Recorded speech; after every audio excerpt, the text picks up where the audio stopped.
Good evening, everybody, and welcome to the Kafferberg Holocaust Center. My name is Arthur Flug, and I'm the executive director. For those of you who are here for the first time, this is not my normal voice, but when you have heat and air conditioning, these things happen. But for those of you who are here for the first time, I'm truly delighted you're here. We think we have an excellent program for tonight.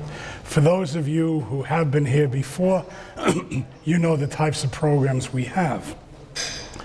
When we sent out the mailing inviting people to come to tonight's event, something unusual happened that has never happened to me before. About 2 days after the invitations went out, I get in the office pretty early. I get in a little after 8. And about 8:20, there's a telephone call. And I say, as I always do, "Good morning, Kafferberg Holocaust Center. Can I help you?" And the voice says, "I'm a Mammal." I had no idea what that meant. I had never, ever heard of it before. And I didn't know whether to say, "That's wonderful," "I'm sorry," or "God bless you." But I caught on because I have a pile of those invitations, and I said, "We're delighted that you called. Are you coming?" And there was a little silence at the end. It said, "Yes, I will be there. What kind of refreshments are you having?" This is a universal question that comes every single time we have an event. What kind of refreshments you're having? I've spoken to some colleagues about this, whether it's solely a Jewish idiosyncrasy, and they say no, it happens to all our events on campus, not just the Holocaust Center. But we're delighted that you're here anyway, and we have a wide array of refreshments that you could have either before or after the presentation. To be very honest with you, we had not scheduled this program as we do with most of our programs. Usually our programs are scheduled a year in advance. A large number of the people that we schedule are well known in their particular field, and so we try to nail them down within about a year. And it's a common thing for me to call up on October 1st, 2013, and say to a person I'd like to have as a speaker, "Could you be here October 17th, 2014 at 1 o'clock? And they will say, "No, I'm busy at that time. Can you give me another date?" That's what happens when you work with a very good level of speakers. But what caught my attention about this particular presentation was, one, the person who presented it, Ivar Segalowitz. I've known Ivar for almost 20 years when we were both in the field of politics, from which we both have graduated. And I spoke to him, and it took what we do in the Holocaust in a totally different direction.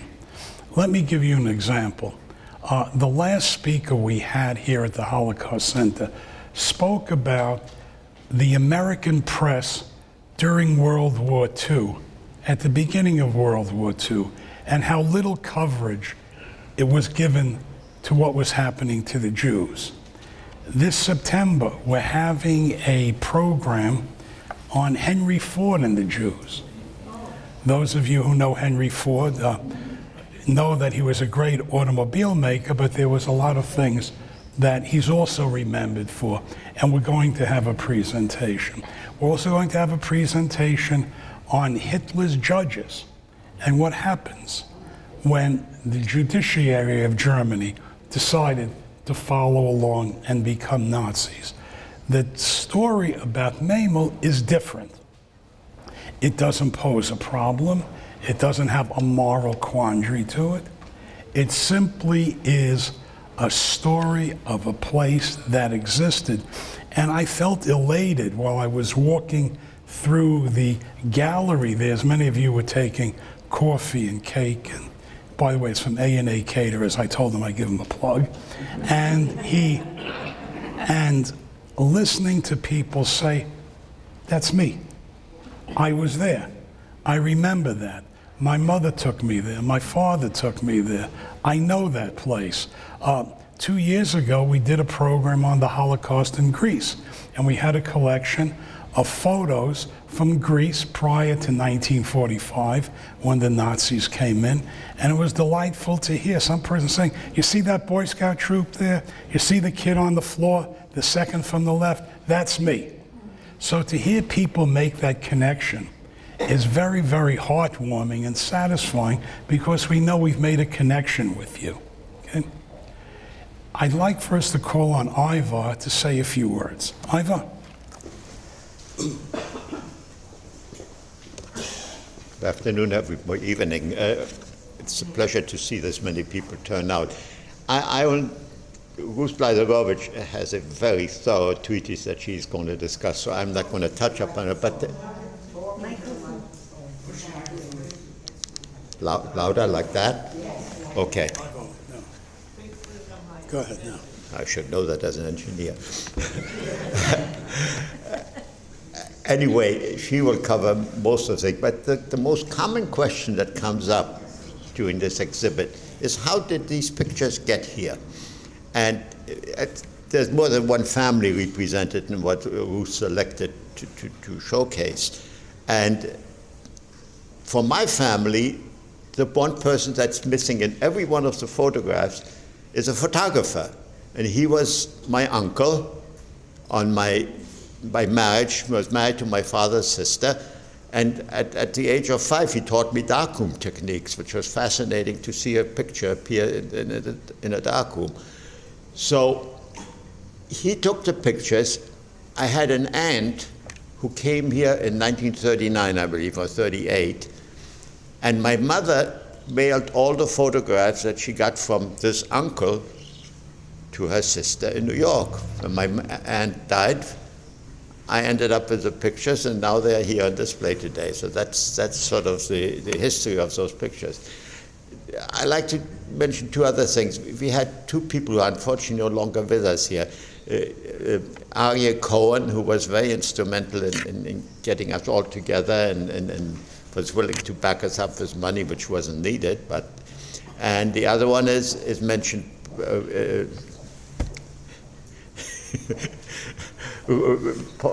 Paula's husband. Where's Paula? Is she not here? Paula Bierman, right. So Paula Bierman's husband contributed a lot of pictures and a lot of effort. I'm sorry. I just want to thank especially Dr. Flug and Queensborough College for hosting this. It's a magnificent venue, and I mean, one couldn't do it any better if we tried.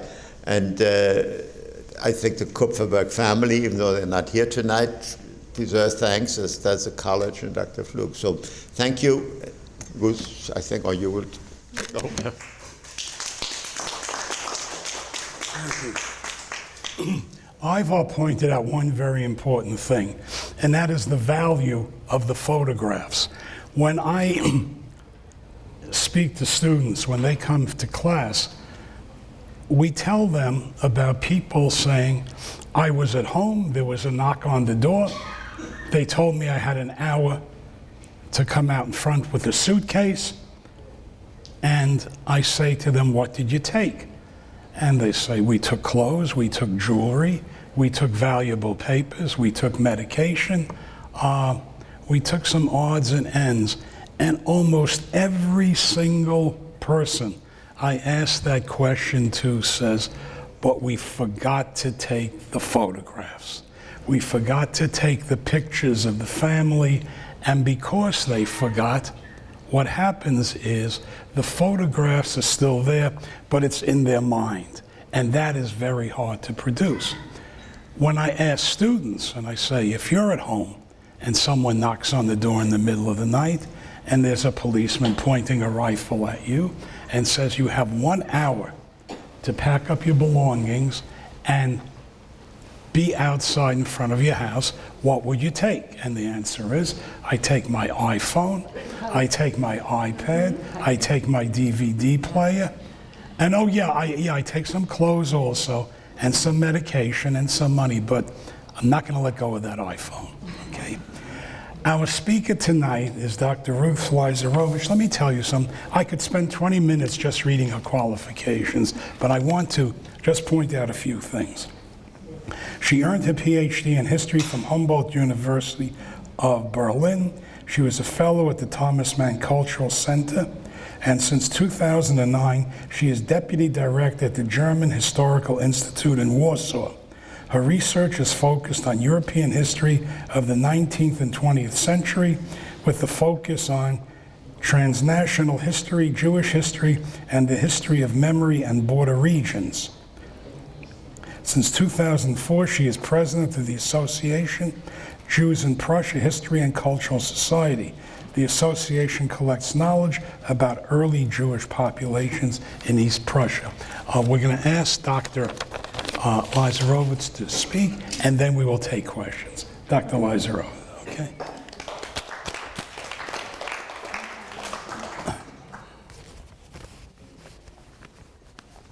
Good evening, everybody. A warmly welcome to everybody.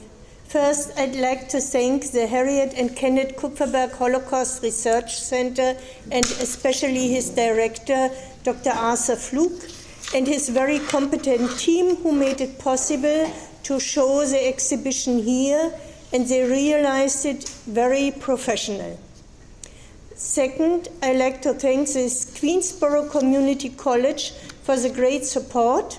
And third, I'd like to thank Iva Segalowitz, who never gave up to find a possibility where to expose this exhibition about the Jewish life in Memel in New York. He made a lot of efforts and is at least also one of the main contributors to the photos. But about this a little later.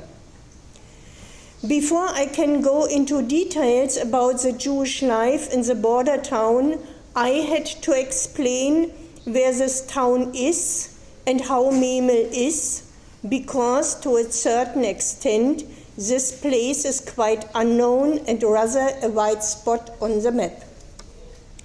Memel was and is a port town near the Baltic Sea, belongs today to Lithuania, and has the name Klaipeda. Memel was his name when the town still belonged to Germany. And it was the most northern town in the German Empire next to the Tsarist Empire. The border was quite near the town, but behind this lived Lithuanians mainly in the countrysides and Litvaks in the shtetl. Many Litvaks had a timber trade and sold their goods, which came from Russia into Memel, and they sold it to British traders. So it was a constant border traffic. And the Memler, how we call the Memel inhabitants, were quite well informed about all things who happened behind the border in the Tsarist Empire. How was Memel? A beautiful city with stone town houses and villas, and an old town with many half-timbered houses. But the best part of Memel was and is the sea on the doorstep and the Curonian Spit, a peninsula nearby.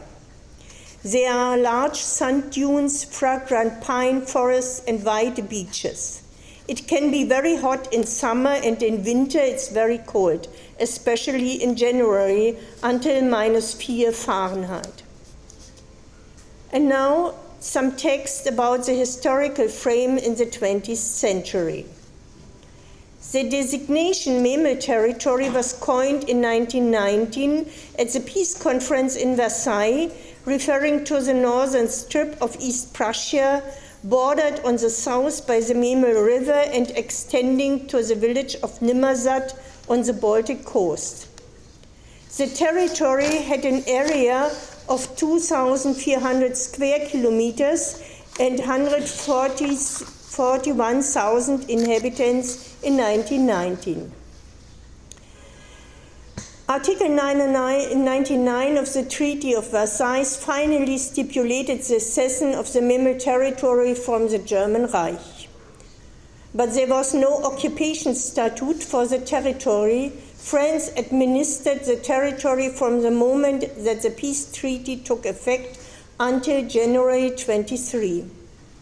During that period, the territory constituted an independent custom district, but it retained the Reichsmark as its currency. As understood by Germany, Memel inhabitants continued to be German citizens. That same year, in February, a French occupation contingent was stationed in Memel. The Lithuanian government in Kaunas also clearly felt that the Free State solution was contrary to its interests.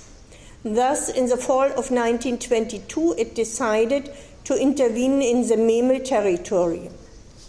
After the Lithuanian militia had achieved a fait accompli in January 23, tense negotiations were held between the Entente powers and Lithuania, which led to the Memel Convention of May 1924.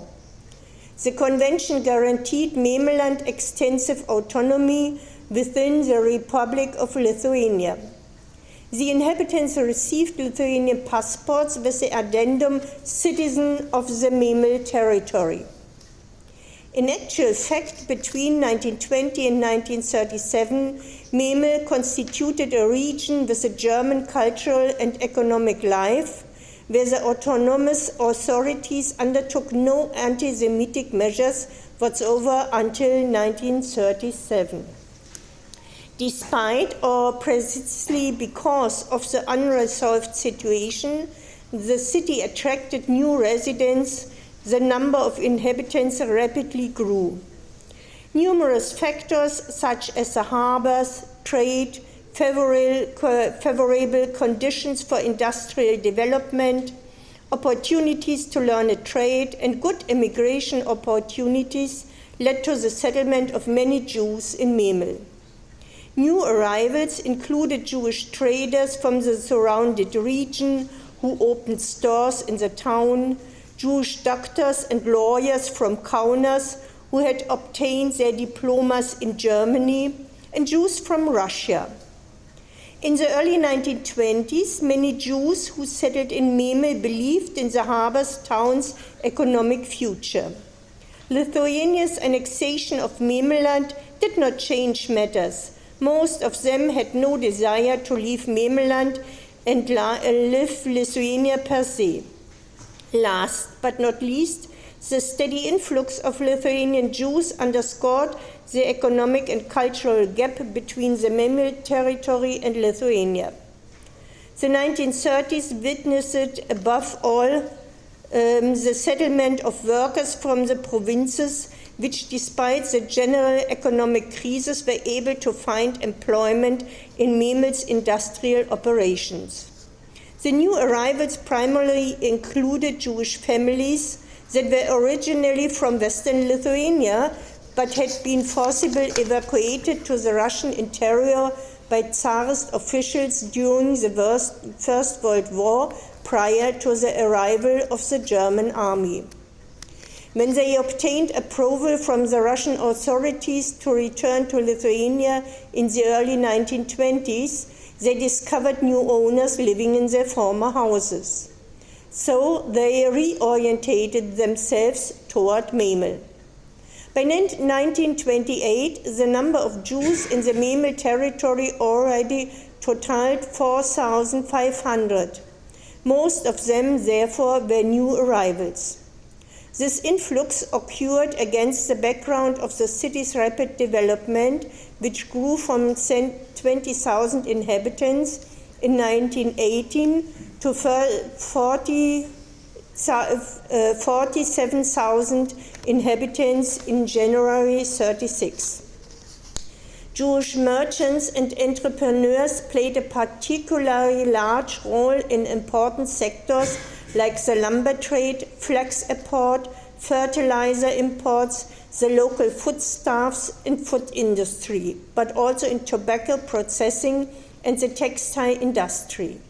In total, in Memel, during the period between 1925 and 35, Lithuanian Jews founded 9 cotton and wool weaving companies, including what would be later be city's largest employer, Israelit & Co. Jewish merchants and entrepreneurs also held important positions in professional associations such as the Memel Chamber of Commerce, whose vice president was Natan Naftal. Private banks owned by Efim Konnikov and Feivel Yavshitz played an important role in the city, as did the Jewish Volksbank. Traditionally, the city's Jewish children, regardless of their origins, attended German schools. The boys, for example, attended the Luisen-Gymnasium, the girls the Auguste Victoria Lyceum. In contrast, the Lithuanian high school had very few Jewish students. Jewish memories of school varied.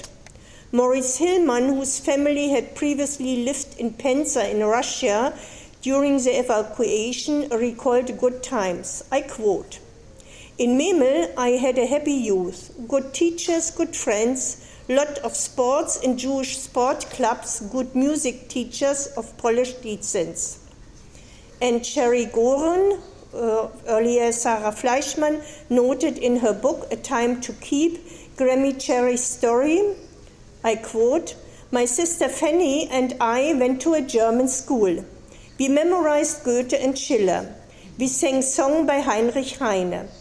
A great portion of Jews identified with the Germans and their culture," unquote. Cherry Goren is today among us. Hilde Strohmann, nee Naftal, who also attended the Auguste Victoria Lyceum, recalls her friends, including many German girls. Trudy Birger, who arrived in Memel from Frankfurt am Main already in 1933, reports, I quote, "I cannot recall having experienced any anti-Semitic incidents in school, even though we Jewish students were few. The teacher treated us fairly. Other Jews, especially from families who had arrived during the interwar periods, remembered having experienced anti-Semitism even as children.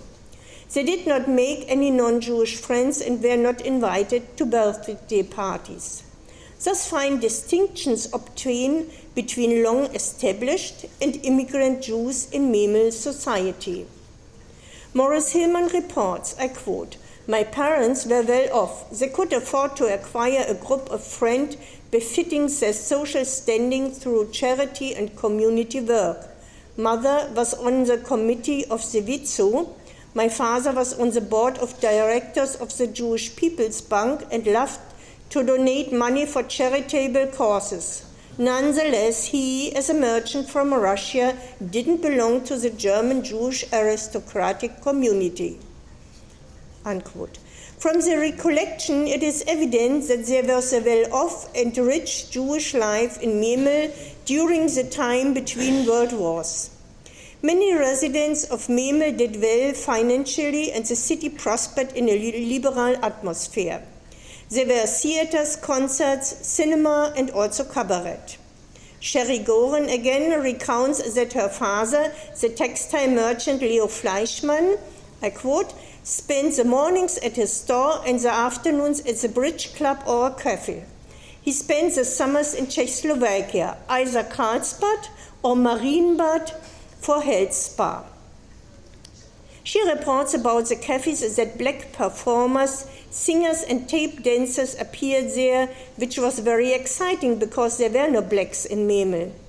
There were Purim balls with striking evening dress accompanied by German and American dance music and Vienna waltzes.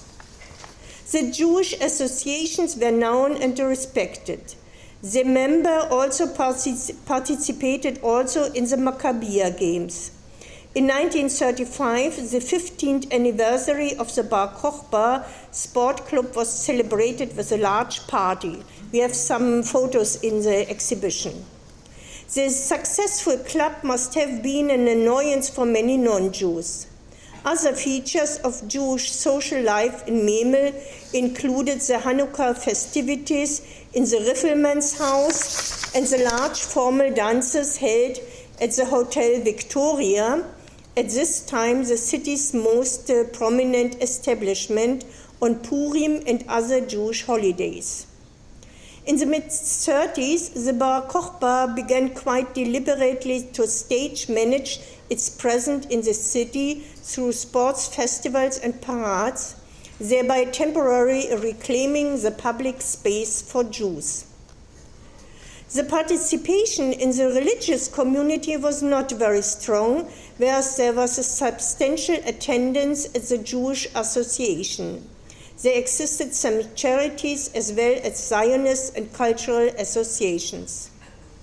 An essential characteristic of the Zionist movement existed in the recruitment of young people and the financing of their training in agriculture and in skilled trades for later life in Palestine.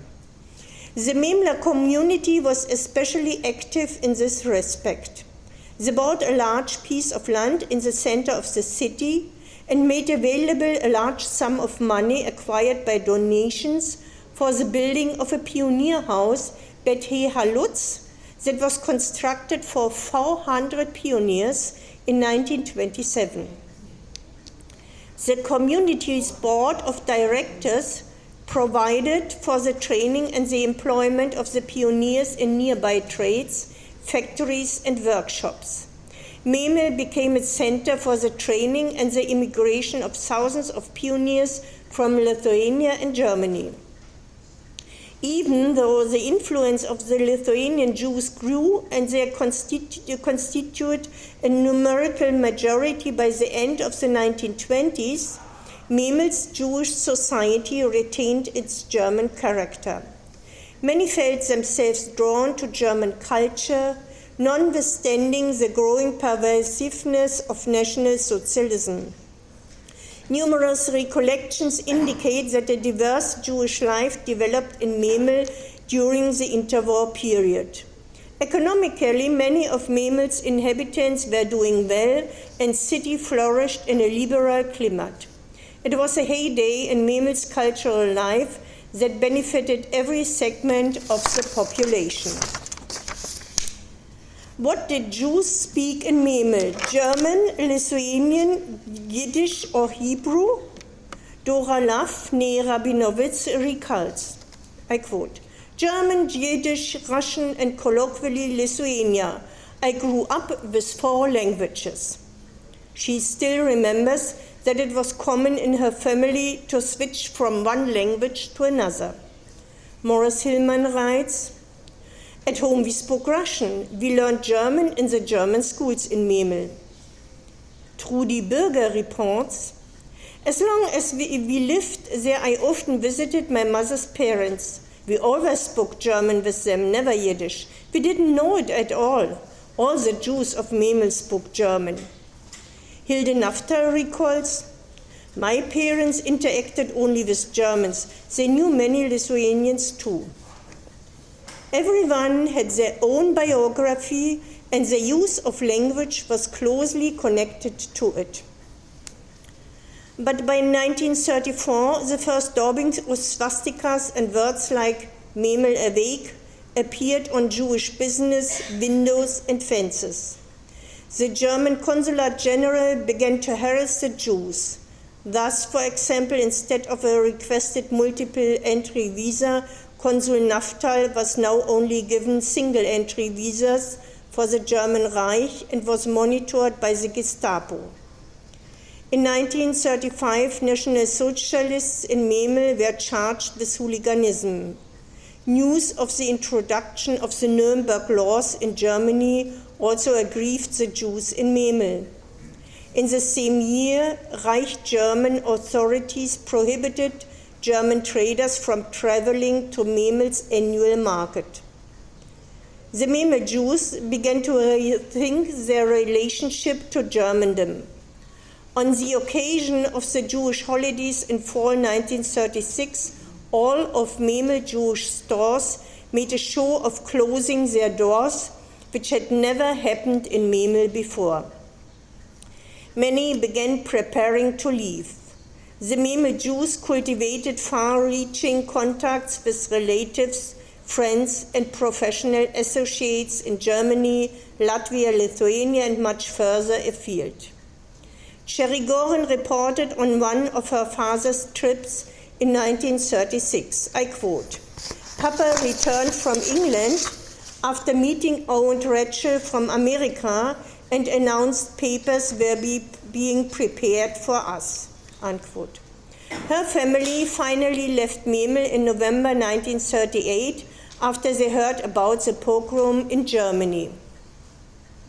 Jewish families that had arrived after 1923 rarely made any escape plans. As a rule, they assumed that if necessary, they could return to Lithuania. On 26 February 1937, the Memel City Council passed a law restricting the professional practice of Jewish judges. Synagogue windows were now being repeatedly smashed. A letter written by the Memel resident Anna Leiserowitz, the wife of a flax dealer, to her sister in New York in May 1938 also reflected the city's menacing mood. I quote, "If I only could live a little more peacefully here," if only one could live.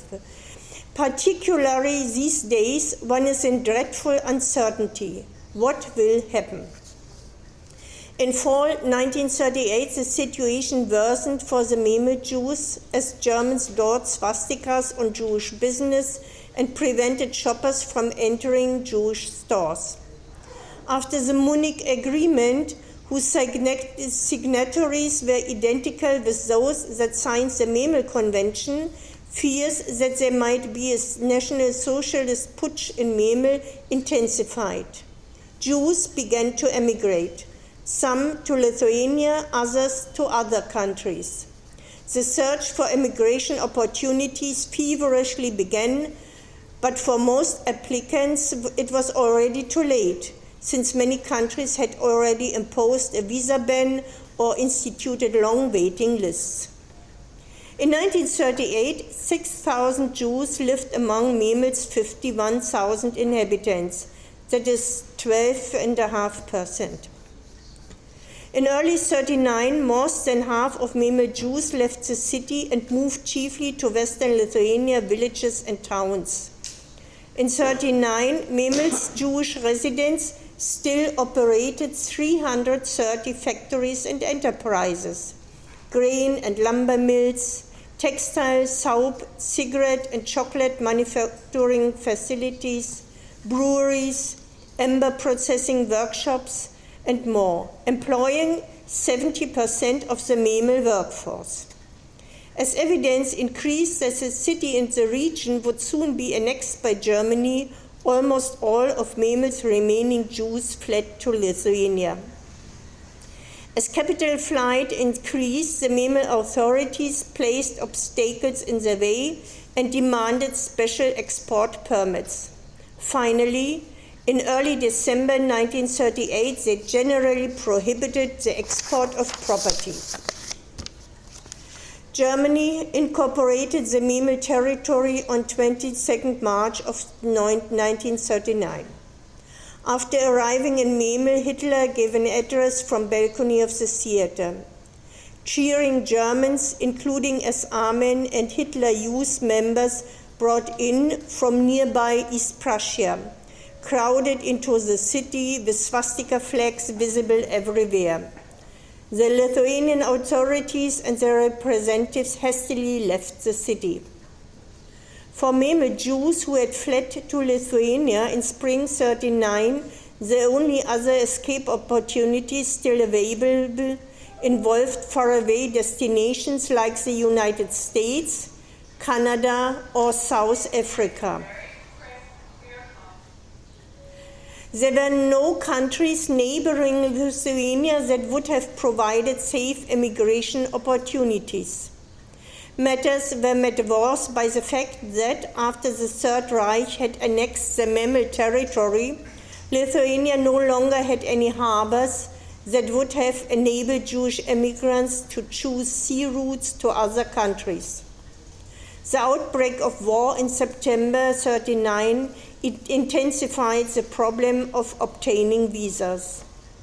Most of the Memel refugees were concentrated in the Lithuanian capital of Kaunas, which was already accommodating Jewish immigrants from the German Reich, from Austria, and the Czechoslovak Republic. Beset by immense helplessness, the refugees searched tactically for alternatives. Above all, they needed new passports, for their Memeland papers became invalid at the end of 1939. After Lithuania had granted the Red Army the right to station troops in fall 1939, the Soviet occupation in July 1940 came as no surprise.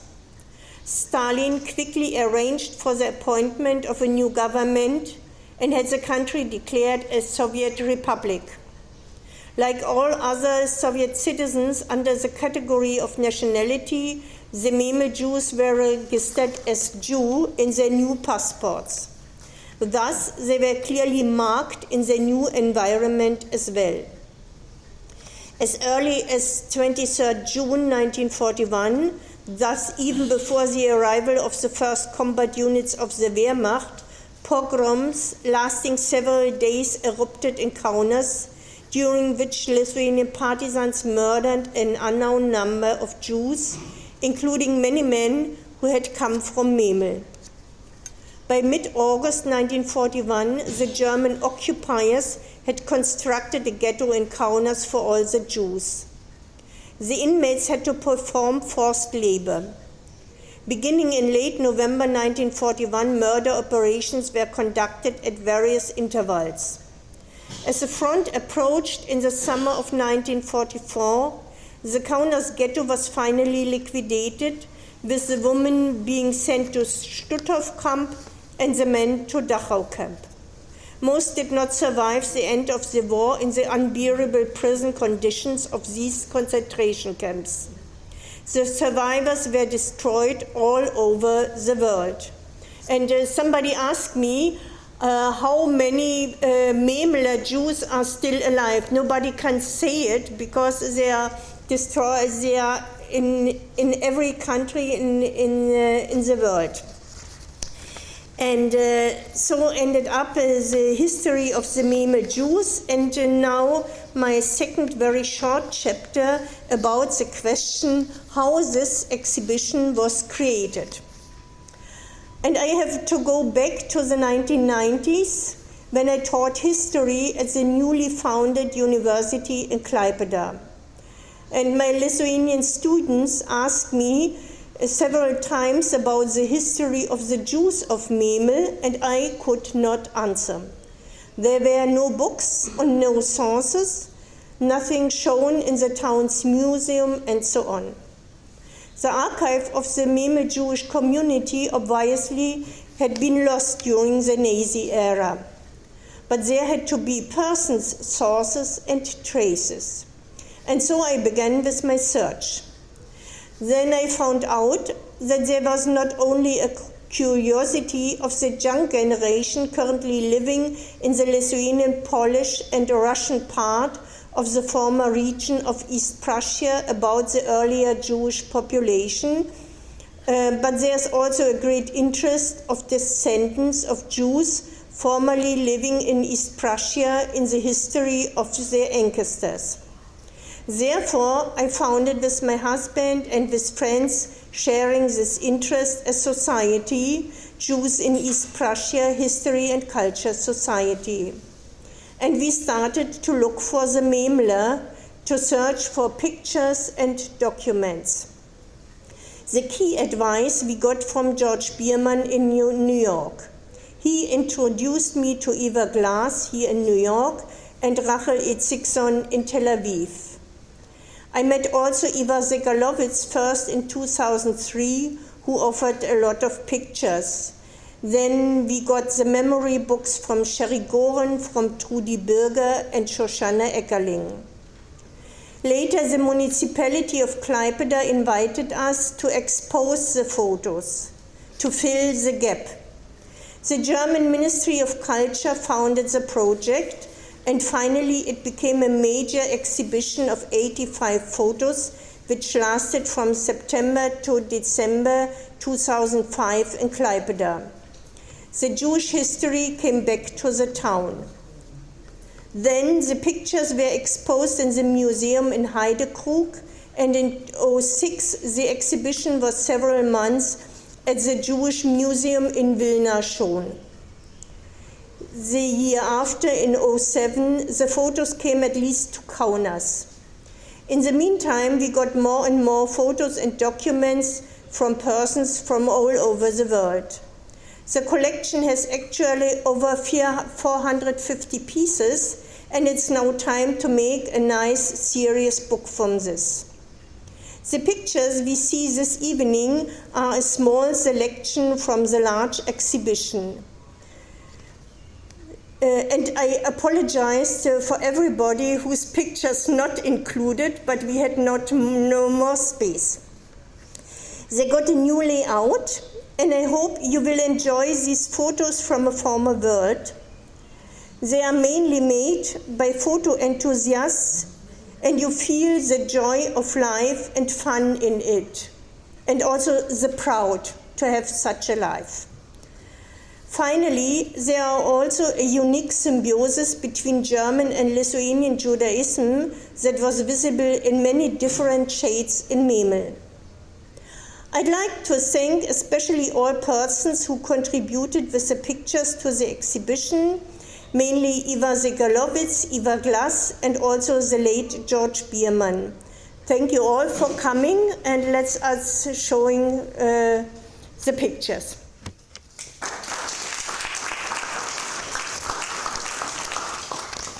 Thank you. As director, I want to ask the first question. Yeah.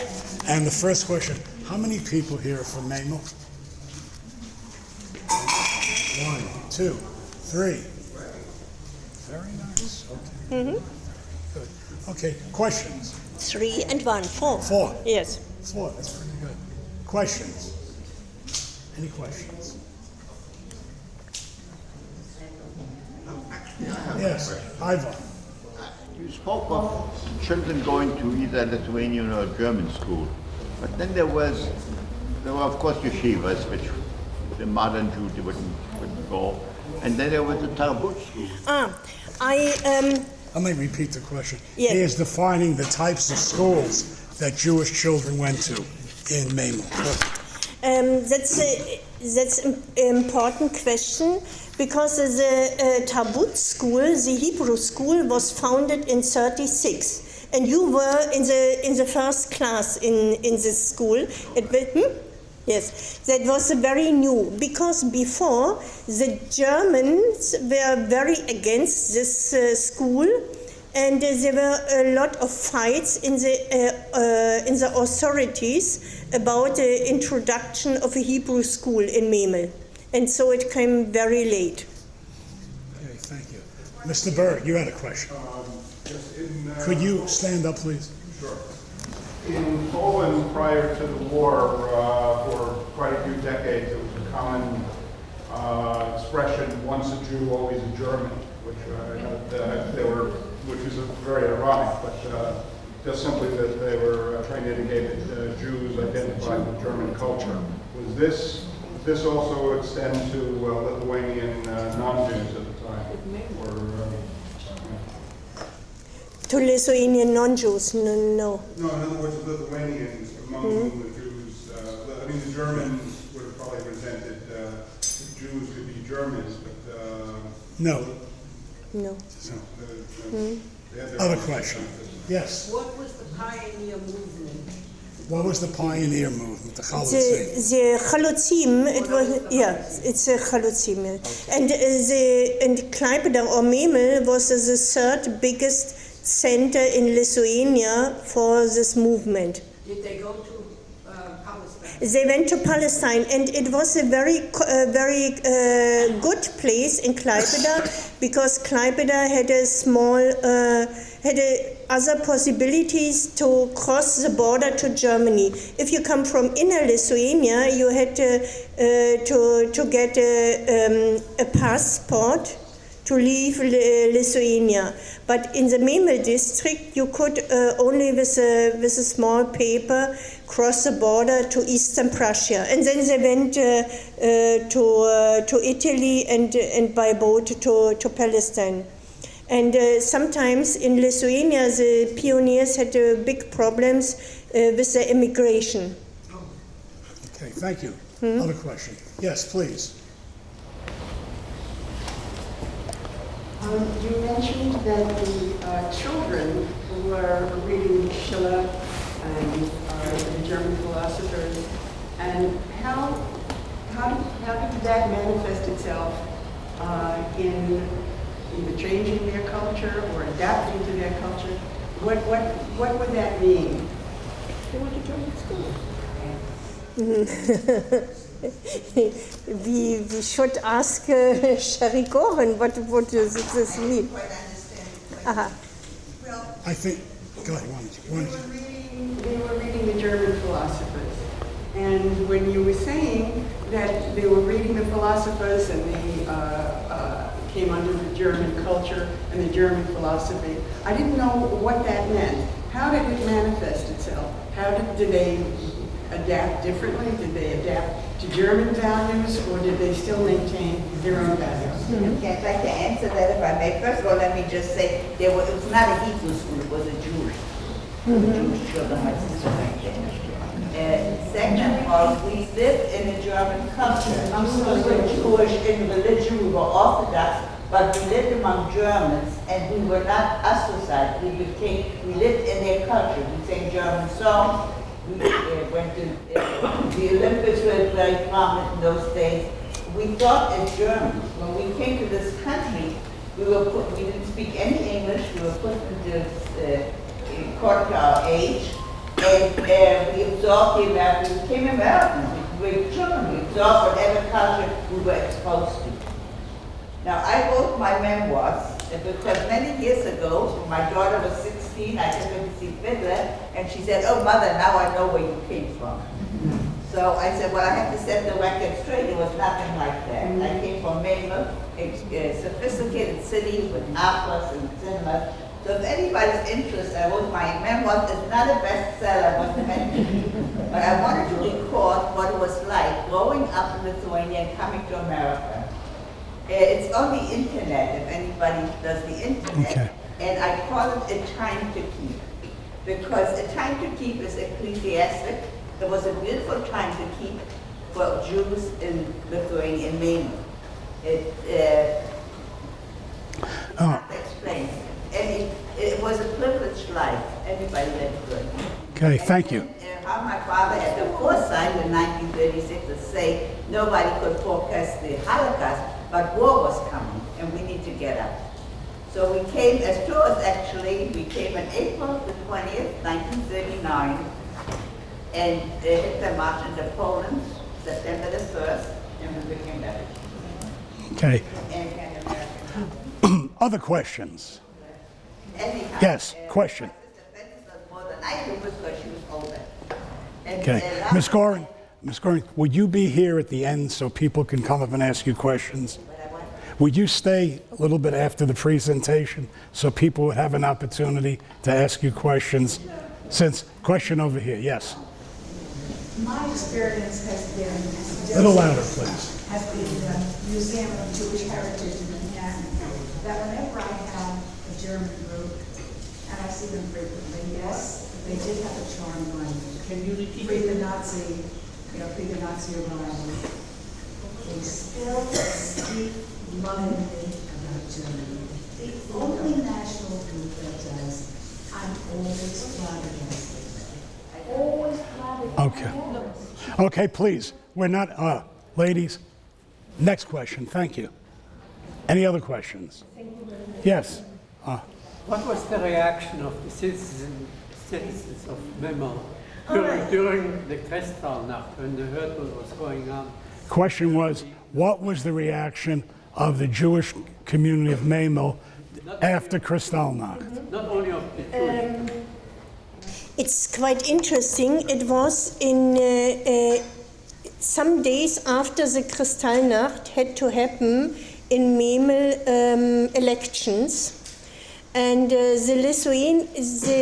Lithuanians made a campaign for elections. Jews, you have heard what happened in Germany, that will never happen here if you will choose the Lithuanians. Okay. Other questions? Okay. I want to thank you so much for that, please. And please, join us for that. Those who haven't had a chance to see the exhibit, please do so, or join us for refreshments. Thank you for coming. To the photos, please give me this question. Very good. Thank you.